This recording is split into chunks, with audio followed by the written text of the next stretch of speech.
Веќе трет ден се одржуваат протести во Битола како реакција на одлуката на председателот Иванов да аболицира политичари од власта и опозицијата, а исто така бараат и оставка од градоначалникот Владимир Талески, откако специјалното јавно обвинителство отвори истрага против него.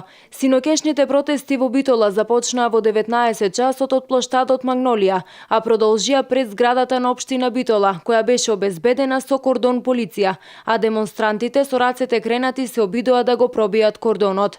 Протестот во Скопје пак заврши во генерално мирна атмосфера без поголеми инциденти. Синокешните протести во Скопје започнаа од пред зградата на специјалното јавно обвинителство, пошто демонстрантите се упатија кон собранието, од каде пак заминаа кон владината зграда, откако претходно не успеа да стасаат до музеот на ВМРО преку камениот мост. Исто така синоќа во Скопје се одржа и протести на ГДОМ против аболицијата на Заев и Верушевски и поддршка на изборите на 5 јуни. Со протестен марш граѓаните со патриотски песни од Мала Станица се упатија кон Бихачка.